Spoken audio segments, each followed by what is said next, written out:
시사 안드로메다. 시사 안드로메다. 시사 안드로메다.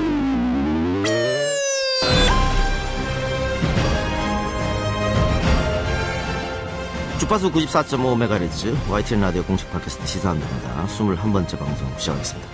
안녕하십니까. 저는 진행을 맡은 이동영 작가고요. 박준 변호사, 홍상희 기자 나오셨습니다. 안녕하십니까. 네, 안녕하십니까. 안녕하세요. 예. 두 분은 즐거운 명절이죠. 홍 기자님은 어떻게 시댁으로 가시나요? 저는 대구로 안 입사하고 2001년 입사하고 단 한 번도 친정을 간 적이 없어요. 명절 친정을? 네. 왜 그 시댁 갔다 가면 되잖아요. 시댁이 대구 달성구잖아요. 뭐 어때서 그게? 만며느리잖아요. 가야지. 대구 가기 때문에 강원도 봉천에 못 간다 이 말이에요? 왜냐하면 저희는 추석 연휴나 이럴 때도 근무를 하니까 근무나 야근이 있으면 한 군데밖에 못 가는데 저는 짧아서. 시댁밖에 가본 적이 없어요. 한번 양보해 달라 그래요 이번에는. 그러면 안 될 것 같아요. 어렵네요. 평하지 못하네. 네. 자, 어쨌든 추석 연휴가 다가오는데 문재인 정부 입장에서는 정부 출범하고 첫 명절입니다. 그래서 안보가 좀 힘들어 보여요. 그러니까 네. 뭐 좀 그렇게 보이기도 한데 명절에 사람들이 모여가지고 또 이렇게 지금 이 정부가 잘하느냐 못하느냐 얘기할 거 아니에요. 네. 그런 점에서는 뭐 어쨌든 대통령 입장에서는 기대를 할 테고 블랙리스트, 화이트리스트 그런 얘기들도 많이 하겠죠 명절 때. 예. 네. 그러니까 그런 추석 밥상의 하두가 뭐가 될 것인가 정치권에 아마 관심 끌을 것 같습니다. 요즘 어때요? TK 민심은 어떻습니까? TK 제가 뭐 자주 어머니랑 통화를 하고 있는데 어머니 입장에서 안보를 좀 불안해하는 모습이 보입니다. 예. 그렇지만 뭐 뾰족한 해답이 없기 때문에 그렇지만 블랙리스트라든지 뭐 합성 사진 이런 경우 저희 어머니도 연세가 있음에도 불구하고 상당히 불쾌하고 과연 국가가 그런 행동을 했을까라고 안 믿고 있고 그래 어머니 했습니다. 했다 하잖아요. 라고 설득을 하고 있는데 특히 민심도조차도 사실은 MB 정부라든지 박근혜 정부에서 했던 그런 사찰 부분 그런 부분은 상당히 좀 못마땅하고 있다 느낍니다. 그러니까 국정원 적폐 문제 또 블랙리스트 관련해서 이명박 전 대통령을 조사해야 되느냐 이런 여론조사도 있었거든요. 있죠. 70% 했죠. 그런데 70%. TK 대구 지역에서도 찬성이 많더라고요. 60% 이상이고요. 그래서 우리가 오늘 방송은 대한민국 최고의 MB 전문가를 모셨습니다. 그러니까 사랑하는 사람 같아요, 저는 어쩐지. 왜 이 사람이 왜 이분하고 같이 항상 이렇게. 늘, 이명박 전 대통령의 비자금을 쫓는 남자, 영화 저수지 게임의 10만 배우, 시사 안드로메다가 선정한 이번 주 최고의 안드로메다인 바로 이분입니다! 주간 안드로메다. 본부는 응답하라. 응답하라. 본부는 응답하라. 응답하라. 다큐멘터리예요. 돈을 쫓는 다큐멘터리인데요. 가장 간단하고 심플한 한 건을 이렇게 보여드립니다. 거대한 비자금 저수지가 있습니다. 그 돈은 우리 돈입니다. 우리 세금입니다. 적게는 100조, 크게는 200조가 사라졌는데 이걸 쫓아가면 됩니다. 이제 수사만 하면 돼요. 무서웠어요. 기자로서 열심히 했다는 거 말하고 싶습니다. 기자로서 열심히 하는 게 죄가 된다면 받아야죠. 시대가 그렇다면 어쩔 수 없죠. 네. 말은 안 듣지만 이런 기자 하나 놔두면 사회에 보탬이 되고 괜찮습니다.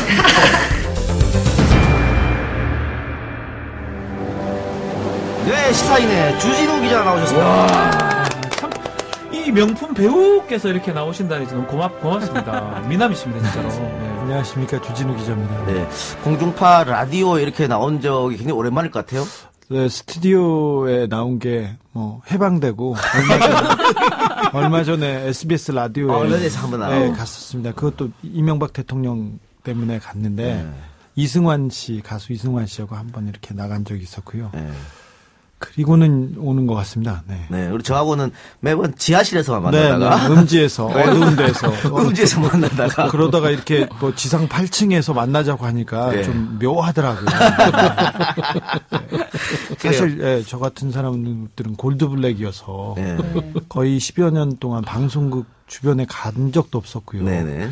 한번 간 적이 있었어요. 예전에 SBS의 힐링 캠프라고 예능 프로였는데. 네네. 제 친구인 김재동이 사회를 받고, 제 또 절친인 가수 이승환 형이 그때 주인공이었어요. 네네. 그래서 강동무임이라고 저희 친한 친구들 유승환 감독, 강풀 작가 그리고 제가 방청석에서 이렇게 응원하는 그런 컨셉으로 이렇게 프로그램을 만들었는데 PD가 나와주십사 해요. 저희 모임이 조금 유명하고 네. 좀 특별한 조합이지 않습니까? 다 골드 블랙리스트로. 근데 절대 안 될 거라고 제가 괜찮겠어요 그랬더니 괜찮다고 해서 방청석에서 방송을 시작했는데 결국 그 방송되기 몇 분 전에 다 통편집 당한다고 해서 하면서 팔뚝만 나왔어요.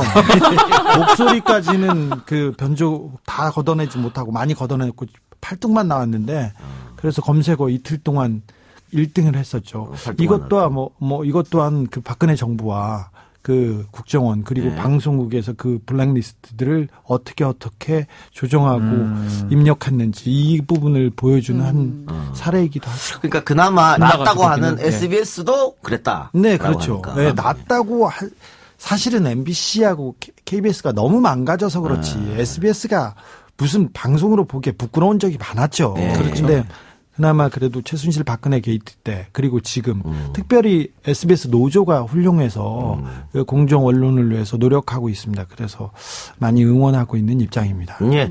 사실은 주 기자 이번 주가 아니고 지난주에 모시려고 했었는데 그때도 해외 출장이 잡혔는데 그것도 역시 이명박 전 대통령이 간한 어떤 출장이었습니까? 네. 취재? 저의 모든 행동과 모든 일은 그분을 위한. 네. 그래서 이명박 대통령 관련된 돈 때문에 갔는데 비자금 추적이죠. 네네. 우리 안드로메다 위해서 특급 정보 하나 공개 못합니까? 여기서 단독으로 하나 뿌려주십시오. MB와 관련된 계좌를 하나 들고 왔습니다. 오, 대박. 들고 왔습니까? 네. 조만간 또 공개하시겠네요. 네, 어떤 그 사회 지도청이라고 불리는 거물의 계좌인데. 네. 그 계좌인데 MB 돈이 글로 들어갔다는 거죠? 아니요, 그 계좌에서 MB와 관계가 있는 MB 쪽으로 흘러간 흔적이 보이는 계좌를 가져왔습니다. 공신력 있는 기관에서 가져왔습니다. 그 최순실도 그 이명박 쫓는 것처럼 함께 쫓았잖아요. 네. 근데 최순실이 이제 그 학교에 가 계시니까 더 이상 쫓을 필요 없고. 그렇죠. 저는 오직 박근혜. 그다음에 삼성 그리고 이명박만 쫓는데요. 두 분은 저기 최순실 열사와 고영태 의사의 헌신과 희생으로 보냈기 때문에 이제는 별로 관심이 없어서 최순실 재산 찾기나 최순실 박근혜 재산 찾기를 위해서 제가 독일 스위스에 한 13번 정도 갔던 것 같아요. 근데 이제 그 부분은 조금 다른 분들한테 국가기관에 좀 맡겨놓고 오직 한 분, 이분만 모시고 있습니다. 아니 저수지 게임을 보면 꿈에서 이제 깨시는 걸로 나오잖아요. 네. 꿈에서도 이명박 전 대통령 쫓아다니는 욕해요, 나오시는데 욕을 해요. 깨자 말자. 네. 그런데 왜 이분을 나는 끝까지 쫓아가야겠다. 첫 조우라고 할까요? 첫 결심? 우리 사회가 바르게 가고 있었다고 생각합니다. 더디든 어쨌든 그리고 민주주의와 법치주의가 어느 정도 확립된 상태에서 바른 방향으로 가고 있는데 그 지도자라고 나선 MB가 이 시대를 거슬러서 모든 걸 뒤엎고 국가와 국민 그리고 정치라는 이름을 팔아서 사리사욕 챙기기에 그냥 앞장섰던 것 같아요. 그래서 우리 시스템이 망가지고 우리 사회가 척박해지고 그리고 청년들이 꿈꾸는 것조차도 사치게 만든 이 구조적인 문제가 저는 MB에게 있다고 봅니다. IMF를 거치면서 사람들이 돈, 직장, 그리고 출세 여기에 너무 목이 매게 돼 있었어요. 사회가. 그래서 신자유주의니 뭐니 다른 많은 논리를 댔지만 그래도 우리가 IMF를 극복하고 다 같이 잘 사는 사회를 만들 수 있었습니다. 그런데 이걸 송두리째 바꾸고 그 사회의 구조적 변화를 만든 게 MB였고, 무조건 돈이 최고다. 출세가 최고다. 그래서 비정규직과 정규직과는 가진 자와 가지지 못한 자. 그리고 직장이 있는 자와 없는 자를 너무 갈라놔서 그래서 우리 사회를 송두리째 무너뜨리지 않았나. 그래서 이 구조의 악의 근원에 MB가 있다고 이렇게 생각합니다. 그럼 MB가 정치를 그래도 꽤 오래 했는데요. 서울시장 때부터 그런 느낌을 가지신 건가요? 서울시장이 되고 네. 대통령이 되려고 했을 때 그때부터 저한테 2006년 7년 네, 6년 7년부터 저한테 이제 주요 과제로 다가오기는 했는데 다른 사람들이 MB 얘기하면서 기업가에다가 자수성가했고 실용주의적이고 그래서 보수가 갖지 않은 많은 장점을 가졌을 것이다. 그때까지만 해도 뭐 진보적인 인사들 박원순 시장 같은 사람하고도 계속 교류가 있었어요. 네, 네. 교류하고 네. 저기 서울시장 시절에는 자기 월급을 다 송두리째 박원순 그 아름다운 재단에 기부를 했죠. 그렇죠. 네. 박원순 그 시장이 그 대표로 있는 아름다운 재단에 다 기부를 하면서 이런 실용적인 노선을 거뒀어요. 그런데 네. 그때 저는 그 에리카 김과의 관계 속에서 BBK가 시작됐는데 에리카 김과의 관계 속에서도 그 에리카 김을 그 내치고 돈만을 쫓는 사랑을 내치고 돈을 쫓는 이런 부분에서 저의 가슴을 불타게 만들었어요. 이러면 안 되거든요. 이건 아니다. 이건 아니지. 돈이란 무엇이길래 사람을 울리나. 뭐 일관성이 있구만 뭐. 아니 그러니까요. 이거는 돈에 대해서는 굉장히 물러섬이 없어요. 네. MB가 이게 대통령이 되자마자 되고 얼마 안 지나서 저기 혼외자 조 안무개 씨한테 네. 친자 악인 소송 당했어요. 예. 뭐 아는 분은 다 알겠지만 보도되진 않았지만 근데 그때 그 당시에 친자 악인 소송을 대통령인데 했지 않습니까? 예. 그러면 보통 어떻게 하겠어요? 하지 말라고 하거나 뒤에서 이렇게 하지 않습니까? 그런데 그 합의금을 깎으려고 재판을 펜딩 시켰어요.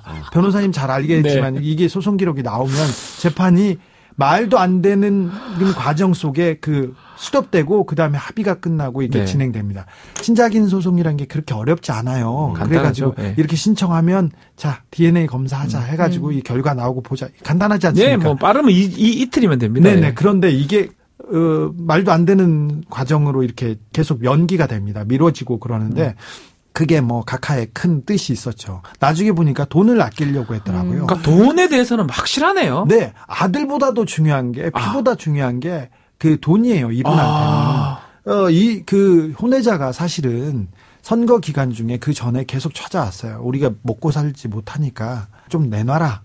좀 달라고 해서 캠프에 있는 사람들은 다 알았어요. 그래서 그때 눈치 젖은 아이 얘기가 나왔었는데 그때도 돈을 안 주려고 돈을 아끼려고 이런 검소한 절약 정신 이거 배워야지 않습니까? 그 나라 살림 좀 나아졌나요? 그래가지고 나라 살림하고는 상관이 없어요. 개인 살림이 나아진 거네요. 개인 살림은 비약적으로. 그럼 그 재판은 어떻게 합의하고 끝난 건가요? 돈 주고 그걸 미팅. 그러니까 처음 MB한테 이렇게 꽂히셨던 사연은 신의를 저버리는 걸 보시고 안 되겠다. 그렇죠. 사람에 대한 신의를 저버리고 돈을 쫓는. 우리 에리카 누나한테 이럴 수가 있어 이런 거 아니에요 혹시? 뭐 그런 것도 있죠. 네. 그래요. 그럼 이제 많은 분들이 궁금해할 텐데 또 주진우 기자도 이것 위해서 계속 MB를 추적을 하고 계신 것 같은데요. 결국은 이명박 대통령을 검찰 포토라인에 서는 거 이거 볼 수 있느냐? 보고 싶어요. 저한테 계속 해달라고 하는데 결정적 한 방을 주진우는 갖고 있을 것이다. 이렇게 사실 결정적인 몇 방을 지금 터뜨렸는데 그러니까 둘 중 하나 원세훈이 얘기를 하든가 주진우가 얘기하든가 둘 중 하나예요 저는. 네. 그런데 아시다시피 블랙리스트라든지 그다음에 국정원의 댓글 사건 이 부분에 대해서는 원세훈이 수장이고 그다음에 지금 외곽팀 조사하고 있지 않습니까? 그러니까 국정원 사회팀의 시민사회단체 담당에서 거기에서 돈을 준 외곽 팀장들 민간인에서 외곽 팀장으로 와야죠. 사회팀장으로 와야죠. 거기에 있는 과장으로 와야죠. 그다음에 차장, 실장, 원세훈이 직접 이명박이 시켰다는 뭔가를 밀지 않으면 그 싸움은 블랙리스트로 대통령을 잡기는 굉장히 조금 어렵습니다. 예. 권력 남용 그리고 어디까지 직권으로 볼 것인지 그렇죠. 그 법률적인 사항도 조금 애매하지 않습니까, 변호사님? 네.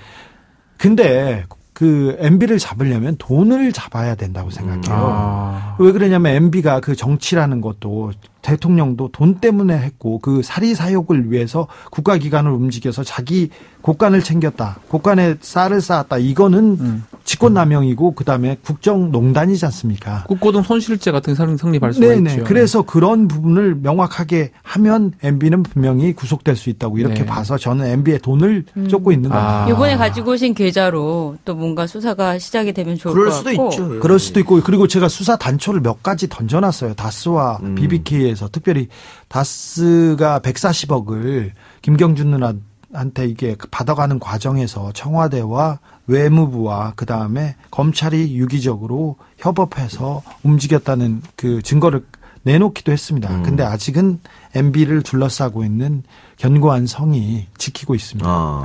요즘 MB 쪽에서의 분위기는 감지 못하셨어요? 아니요. 뭐 연락이 오셨다든지. 아니, 감지하고 있죠. 항상 저는 아침에도 항상 그분 사무실과 집을 이렇게 그냥 산책 삼아서 들어가다가 나오곤 합니다. 그분에 대한, 저는 그분을 위해서 책을 썼고 방송을 만들었고 그분을 위한 노래를 네. 이승만 씨랑 같이 만들었지 않습니까? 네. 그러니까 그분에 대한 관심은 끝이 없죠. 이명박 대통령 주변에서 굉장히 긴장하고 있습니다. 그래서 변호사들이 네. 계속해서 회의를 하고 있고 주변 굉장히 지금 난처해하고 있습니다. 그 날카로운 모습이 좀 보이는 게 뭐 정진석 의원이 하는 그런 말도 그렇죠. 좀 마찬가지고요. 네. 지금 정진석 그 의원을 비롯한 그 친이계에서 네. 지금 주도적으로 노무현 대통령의 과거를 들고 나와서 같이 진흙탕 싸움으로 가고 그렇죠. 네. 그다음에 결정적인 건 너한테 있는 거 아니냐 이렇게 해서 누구도 깨끗하지 않다 이렇게 몰고 가려고 하는 건데 이런 부분이 마지막에 두는 수 아닙니까? 그렇죠.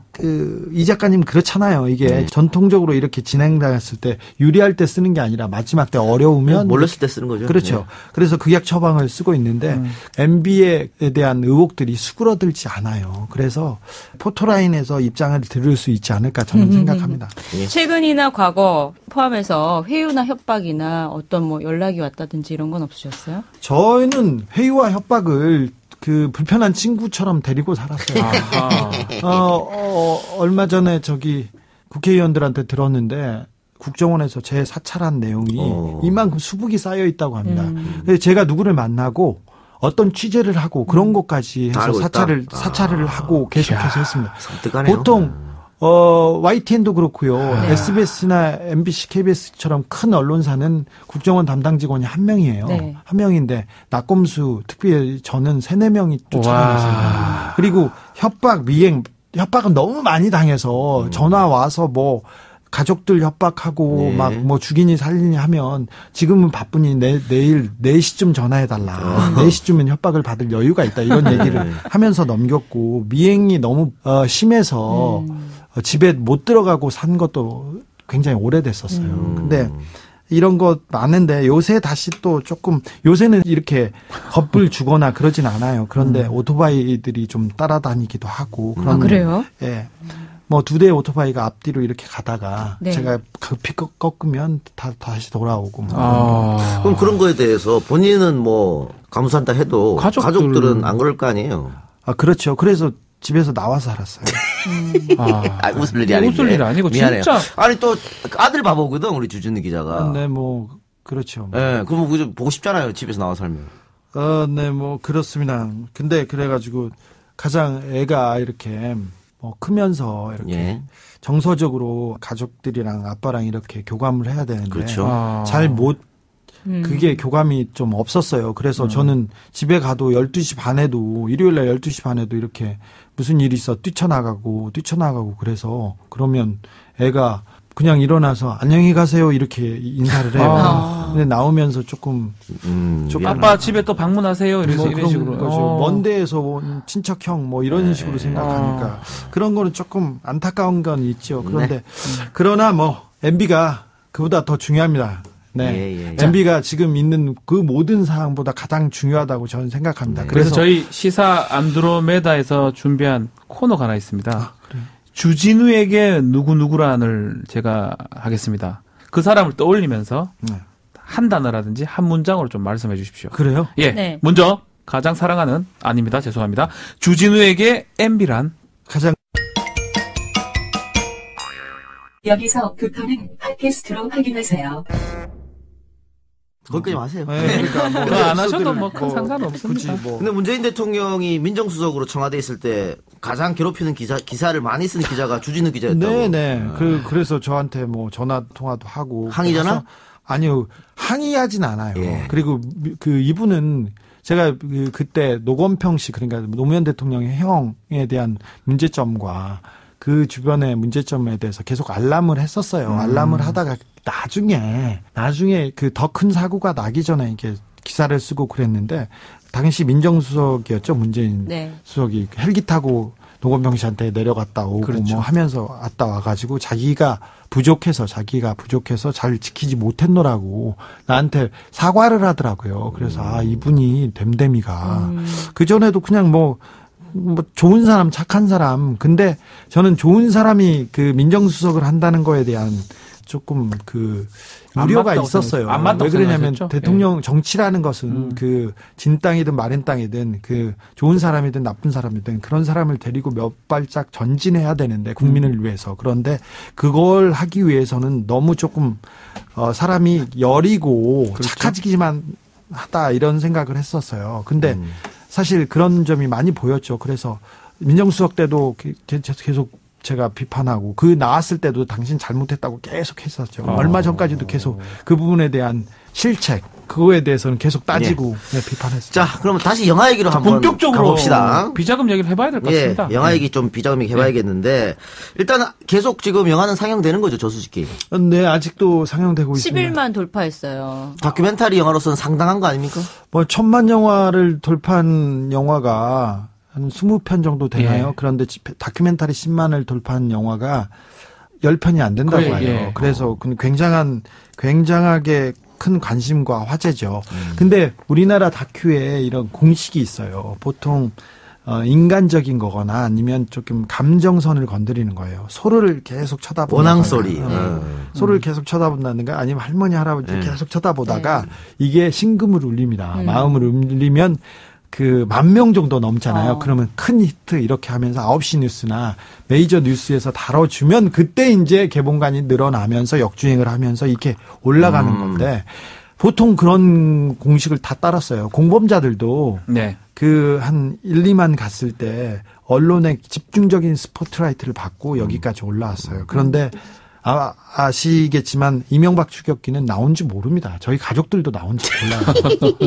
근데 그 주류 언론의 그 외면과 그 무시 속에서도 여기까지 온 걸 보면 굉장한 이건 뭐 각하의 큰 그 영향력이다 저는 이렇게 직접 봤었는데 되게 그 애니메이션하고 이런 게 되게 재밌습니다. 그래요? 그 영화로서 가치 저는 상당히 있다고 생각이 들고 뭐 주진우 기자의 연기가 아주 뛰어나긴 연기가 아니죠 이거는 연기는 아니죠. 연기 아닌데 저는 정말 볼만한 영화다 생각이 듭니다. 근데 저수지 게임이 보면 농협 대출 사기 사건 210억 요거 쫓는 그런 그렇습니다. 거잖아요. 제가 이명박 추격기라고 책을 냈는데 책도 큰 반향이 있었습니다. 베스트셀러 1위에 올랐으니까요. 근데 거기에 제가 이명박의 비자금을 쫓는 몇 가지 그 단초들을 몇 가지 증거들을 쫓는 과정 실패가 나옵니다. 근데 그 중에 하나가 농협의 대출 210억 건인데 210억이 대출이 됐습니다.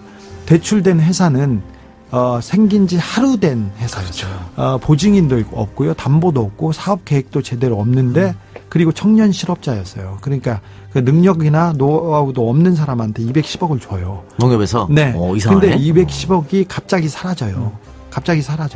근데 사라지는데 농협에서는 210억을 쫓으려고 하지 않아요. 이 농협의 관계자들 중에 누가 이 돈이 문제가 있다, 찾아야 된다고 이렇게 얘기하는 사람은 막습니다. 농협에서. 그래서 조금 이상하잖아요. 그렇죠. 그 투자 210억이 없어져 버렸는데 그 회사가 없어져 버렸는데 사실 그 은행에서 돈을 대출 받는 게 얼마나 어려운 일이에요. 담보 잡고 난리도 아닙니다. 원래는. 그러면 돈이 없다는 걸 증명해야 돈을 줘요. 그렇죠. 그런데 그 돈을 준 것도 그런데 돈을 회수하는 과정, 노력하는 과정이 너무 문제가 있어 말이 안 돼요. 근데 말이 안 되는 부분이 왜 그랬냐면 이명박 주변 사람들, 이명박의 친인척과 이명박 주변 사람들이 이 대출에 관여했고 개입했고 막았다는 게 보여요. 그래서 그걸 쫓아가는 과정입니다. 그러니까 원래는 이게 부동산 개발 사업에 투자되기로 했던 건데 사업이 이제 흐지부지 되고 부지는 경매로 넘어갔어요. 그래야지 210억이 없어졌으면 사실 그 당시에 농협이 고발하면 되잖아요. 고발을 안 해요. 고발 내지 민사소송을 해야죠. 네. 예. 아예 안 고발 하고 그냥 그건 농협 손실로 끝난 거예요. 제가 몇 년간 쫓아다니면서 농협한테 고발하라고 고발 안 해요. 근데 나중에 거짓말까지 해요. 고발했다고. 그래요? 근데 나중에 고발 안 했다 그래요? 네. 이상하네요. 아니 은행을 저도 은행 사건들 몇 건 하다 보면 정말 칼같이 하거든요. 소송하고 이런 것들은. 그럼요. 그런데 더 재밌는 거는요. 농협에서 이명박 정부 들어서 해외 프로젝트 파이낸싱을 네. 갑자기 하는데 파이낸셜 팀장이 그 비서실에서 왔어요. 그러니까 해외 투자나 뭐 프로젝트 파이낸싱 전혀 모르는 사람이 최원병이라고 이명박의 그 고등학교 후배가 농협은행 회장을 했죠. 그 사람이 비서가 왔는데 오고 그리고 그 비정규직을 몇 명 뽑았어요. 투자를 위해서. 여러 사람을 뽑았어요. 네. 이 투자를 그 캐나다 노스역 투자를 한 주모차장도 이때 들어왔습니다. 그래서 첫 번째 한 프로젝트가 그 캐나다 사업이에요. 네. 캐나다 사업인데 근데 제가 하도 괴롭히고 문제 삼고 그래서 그 모든 이 대출 사건에 개입한 사람들은 벌금을 내는 걸로 돈을 내는 걸로 농협에서 나중에 이제 징계를 했어요. 네. 징계를 했는데 이 주모차장만 돈을 깎아줘요. 아하. 그것까진 그럴 수 있어요. 옷을 벗고 나왔습니다. 예. 네. 옷을 벗고 나왔습니다. 네.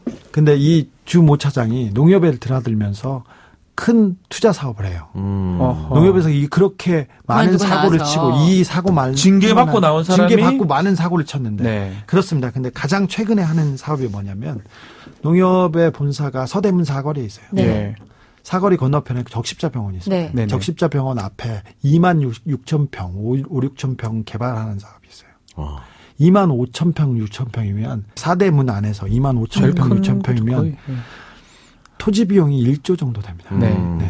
근데 이런 대형 사업을 하는데 이 대형 사업을 하는 사람이 이 주모차장. 지금 하고 있다는 네. 거잖아요. 현재. 이거는 영화에 나오지 않는 내용인데. 네, 아니죠. 현재. 예. 근데 이 사업을 하라고 돈을 빌려준 데가 농협이다. 뭔가 이상하다. 시행사는 이 주모차장이고요. 근데 이 예. 시공사는 효성건설입니다. 또 MBC도 하고 사도로 연결된. 근데 이명박 전 대통령이 지금 권력을 놓은 지가 9년, 10년 돼 가는데 그 주모 씨가 아직도 그렇게 활개치는 이유는 뭘까요? 뭔가를 잡은 거죠. 농협에서 뭔가를 잡힌 거죠. 왜 농협에서 이 사람한테 꼼짝 못했을까요? 아직도 꼼짝 못하고 갈까요? 들어와서 투자 전문가라고 데려왔는데 다 거의 망했어요. 거의 망하고 같이 들어온 그 옆 사람은 저수지에서 발견됐고. 죽었습니다. 농협이 사망했어요? 네. 네. 농협이 협조해 줄 수밖에 없는 뭔가가 있었다는 건데 네. 그 대출 말고도 디도스 사건도 사실 북한의 소행이었으나 그렇게 나왔으나 농협이었단 말이에요. 네, 농협에서 북한의 소행이라고 말했지만 그 검찰 수사 관계자들도 네. 그렇고 농협 관계자도 그렇고 다 이게 북한의 소행이 아니라고 아니다. 내부에서 무슨 문제가 있었다고 제보하고 증언하는 사람이 줄을 서 있습니다. 그러면 주진우 기자가 이런 것 저런 것 취재하면서 농협에 대해서 의혹을 네. 검찰에 한번 이런 증거들을 한번 제시한 적은 있나요? 검찰이 좀 수사를 좀 해라고. 누구한테 얘기해요, 검찰이. 그렇군요, 진짜. 네. 아니, 그놈들이 나를 쫓아다녔는데, 어떻게. 아니, 그놈들이 오촌살인 사건만 보세요. 그 팩트를 그냥 보도했는데 그걸로 구속영장 청구했지 않습니까? 그러네요. 수갑차고 유치장 갔지 않습니까? 그 오촌 살인 사건에 관해서는 우리 주진우 기자하고 라디오 버전 끝나고 팟캐 버전 꼭 제대로 한번 네. 그때 한번 또 네. 얘기해 보는 걸 하고요. 다시 돌아가서 네. 그 210억을 포함한 여러 돈들이 결국은 조세 피처로 흘러 들어간 걸로 보고 계시는 거잖아요. 네. 근데 네. 제가 그 돈이 어떻게 움직였는지 잘 모르죠. 저야 모르죠. 그런데 그 돈이 캐나다에서 케이만으로 옮겨갔다는 걸 본 사람이 있어요. 본 사람은 농협에 굉장히 신뢰할 만한 사람이에요. 그러니까 담당자가 얘기를 하고 있는 거예요. 네. 이 돈이 그 케이만에 있는 비자금 저수지로 갔다. 거기에 수조 원이 있다. 이 얘기를 증언하고 있어요. 그래서 농협이 계속 막아요. 그 사람을. 지금도 막고 있어요. 그럼 MB의 이 돈의 흐름의 패턴 같은 게 그렇죠. 이게 210억은 굉장히 작습니다. 그렇겠죠. 근데 캐나다에서 어떤 일이 있었냐면 우리나라에서 큰 자원외교 실패 사업은 캐나다에 다 있어요. 하베스트 날이 있었고요. 네. 멕시코 볼레로 동강 있지 않습니까? 그것도 캐나다의 회사예요. 암바톱이 캐나다고 그 석유 시추 사업 그것도 캐나다. 왜 캐나다? 거기에서 캐나다에서 사라진 돈이 10조가 넘어요. 네. 투자 실패가 이건 투자 실패가 아니에요. 자원외교 할 때. 그렇죠. 네. 자원외교 사업인데 집을 샀다고 생각해 보세요. 네. 10조짜리 집을 2조짜리 집을 샀어요. 2조 주고 샀어. 근데 한 달 있다가 두 달 있다가 그게 100억짜리라는 거예요. 이게 외교입니까? 이게 자원 외교입니까? 투자입니까? 이건 사기죠. 좀 멍청해서 당한 게 아닐까요? 멍청해서 당한 게 아니에요. 아닙니까? 멍청해서 근데 껌껌이. 그랬었죠. 껌껌이. 사실은. 원세훈 국정원장 얘기할게요. 네. 원세훈 국정원장이 미국을 수십 차례라고 얘기하는 사람이 있고 10여 차례라고 얘기하는 사람이 있는데 네. 미국을 그렇게 많이 이렇게 드나듭니다. 국정원장 시절에. 국정원장 국정원장이 시절에. 이 사람이 007도 아니고 안 직접 되는데? 공작하거나 거기 가가지고 누구를 암살하거나 할 줄 아는 것도 별로 없어요. 없어요. 자, 근데 거기 가서 미국에서 수행원들을 다 따돌리고 캐나다로 혼자 넘어간다. 이 사람은 외교 행랑 파우치에 돈과 수많은 그 돈과 뭐 다른 거를 가지고 갔다고 합니다. 이것은 원세훈의 오른팔이 얘기하는 증언이에요. 예. 조사하면 돼요. 조사하면. 그거는 특수활동비. 국정원의 특수활동비고 국정원의 특수활동비는 이명박이 가져다 쓴 돈이에요. 이거 이명박하고 관련이 있습니다. 캐나다에서 사라졌습니다. 이거 제가 책에다 정확하게 써놨습니다. 네? 고소하지 못합니다. 왜요? 팩트니까요. 그러니까 그러면 주진우 기자님 네. 주장이라고 제가 표현을 할게요. 하면 뭐 원세훈이든 누구든 일단은 투자하는 척을 하면서 그 돈을 일단은 해가지고 투자처를 아주 합법적으로 보이게 만들어 놓고 사실은 뒤로 그걸 다 빼버린다는 거잖아요. 네, 그렇죠. 어차피 투자가 잘못된 걸 알기 때문에. 자, 네. 패턴이 있어요. 네. 회사를 하나 세우거나 네. 망한 회사를 하나 사거나 네. 거기에 돈을 몰빵합니다. 네, 투자를 많이 넣죠. 하거나 네. 대출을 하거나. 근데 이 회사는 금방 망가집니다. 그렇죠. 그리고 또 아무도 돈을 찾지 않고 이 돈은 사라집니다. 네. 근데 누군가 하나가 이 문제가 있다고 해서 이게 검찰이나 어디에 수사망에 걸려들지 않습니까? 그럼 그 진행자 중에 한 명이 저수지에 발견됩니다. 이게 MB 주변의 패턴입니다. 패턴. 이명박 대통령이 소유로 의심되는 다스라는 회사가 있습니다. 네. 이명박 소유입니다. 근데 이 다스는 서울시장 시절 그리고 이명박 대통령 재임 시절 가파르게 성장을 해서 2000년대 초반에 1000억대 매출인 회사가 올해는 2조 7,500억 원의 매출을 가지고 있습니다. 상당하네요. 하여튼 오늘 우리 주진우 기자가 방송에서 했던 얘기 또 책에서 쓴 얘기 이게 뭐 문제가 되는 얘기라고 생각하신다면 MB 측에서 주진우 기자를 허위사실 유포 고소를 고소하시면 됩니다. 이게 진실이 밝혀질 수가 있으니까 그렇죠? 저의 모든 글과 저의 네. 모든 행동은 이명박의 고소를 위한 고소를 준비한 그런 근데 글들입니다. 안 하시겠죠. 고소를 하면 또 조사가 필요하고. 아니 근데 주진우 기자님 너무 지금 자신 있거든요. 다 팩트라고 네. 다 취재에 의해서 드러난 증거들 것이고 다 가지고 있어요. 증거도 있고. 근데 이명박 대통령 이건 말도 안 된다고 하면은 자기 명예를 위해서라도 그렇죠. 고소해서 진실을 밝혀야죠. 그러면 그 방법 말고 이게 수사가 들어가려면 어떤 방법이 또 있어요? 쉽지가 않아요. 지금 말씀하신 것처럼 어떤 이 주진우 기자님이 조사했던 그런 내용들을 어떤 검찰이 내사를 하는 방법인데 네. 글쎄 저런 걸 할 수 있는 검찰 능력이 될지가 첫 번째 의문이고. 네. 왜 못해요? 앞서 주 기자께서 이제 다스 얘기하셨어요. 다스가 이명박 전 대통령 회사임을 증언하는 문서나 증거 같은 건 뭐가 있어요? 아, 참 중요한 질문인데요. 네. 이야. 저희가 방송 시간이 다 됐습니다. 그래서 어쩔 수 없이 여기서 끊어야. 안 돼요. 궁금해! 나 궁금해! 이거 중요한데 이제 본론인데요. 청취자 여러분. 아니 이명박을 잡을 수 있는 가장 결정적인 잠깐만 게 계세요. 아니, 궁금해요! 아니, 강호 드려야 돼요. 계시고요.